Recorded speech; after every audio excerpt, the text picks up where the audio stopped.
It's showtime.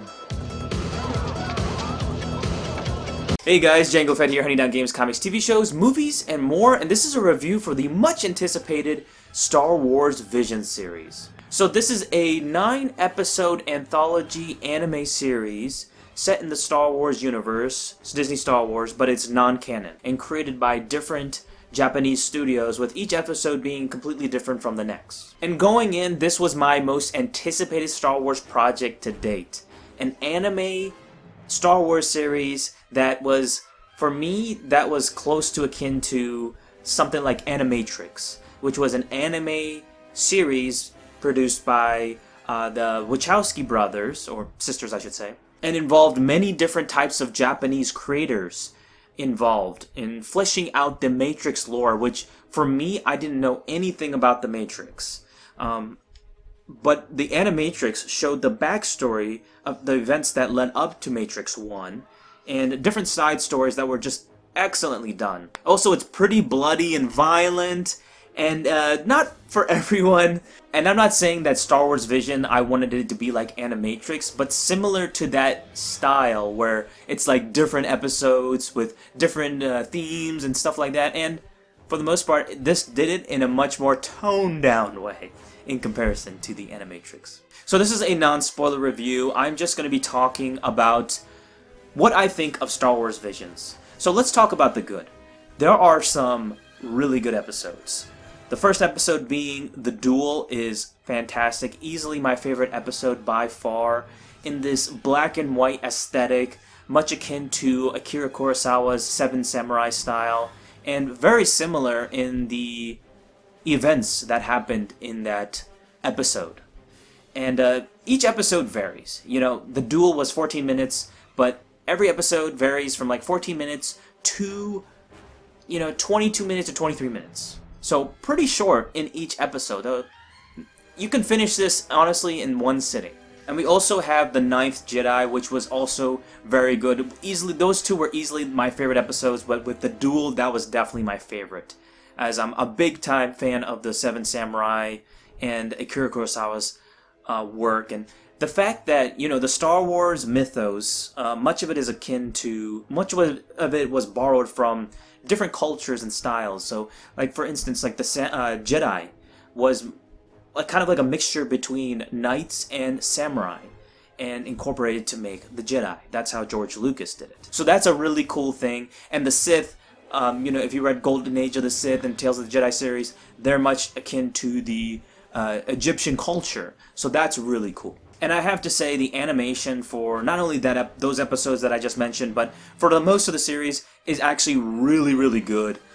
Some of them are just so-so, but I think for the most part they did a pretty good job when it comes to the animation. And out of all the episodes, I would say that 4 out of the 9 episodes were good and definitely worth watching.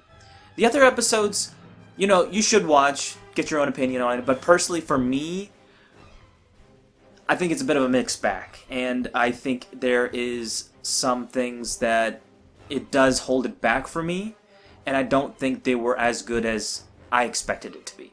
So there are 5 episodes for me that were very mixed to bad. For instance, the twins. All I'm gonna say, the logic in that episode is very much akin to the sequel trilogy and Last Jedi style, which is not a good thing. I get it, each creator is trying to do their own thing, and they can do that within Visions, because it's not canon, of course. It's like their own creator's vision when it comes to Star Wars and incorporating that. But for me, the believability is kind of just some of the episodes were just like a little too much, and it was just kind of a little stupid, I must say.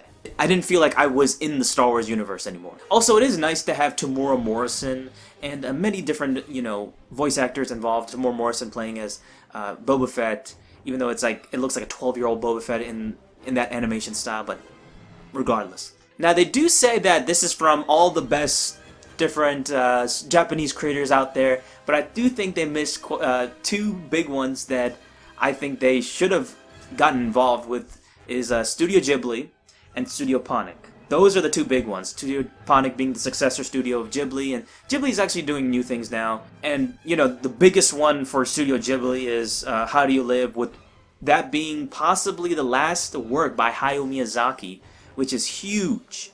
But they would have made epic animated, you know, short, and even make phenomenal short films, animated short films, or animated films, I should say, in the Star Wars universe. I think they could do a really good job. Now, I have to say, this series is a mixed bag for me. I expected a little bit more and push it to another level, but I felt like it was kind of safe in most of the episodes.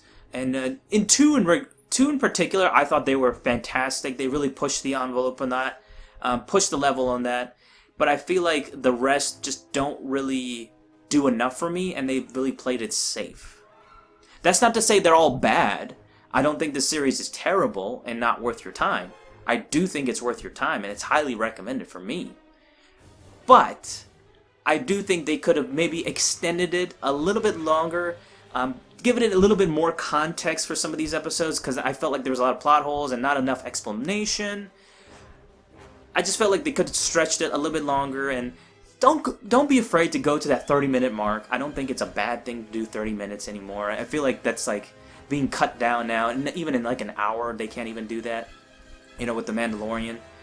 But, you know, you can stretch it up a little bit and, you know, give us some more idea of what this universe or what your vision is like, because I feel like it's cut short with some of these episodes. And I also feel like they just went with just Jedi and Sith.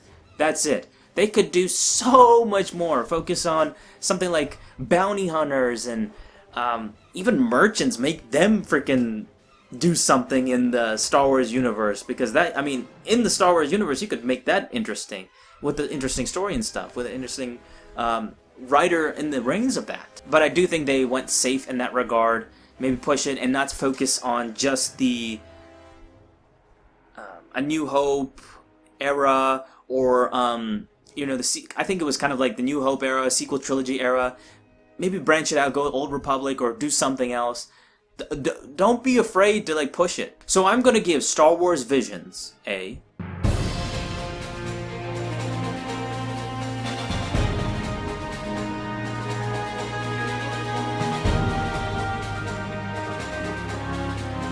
So I love the infusion of Japanese culture with the Star Wars universe. I think it works perfectly here.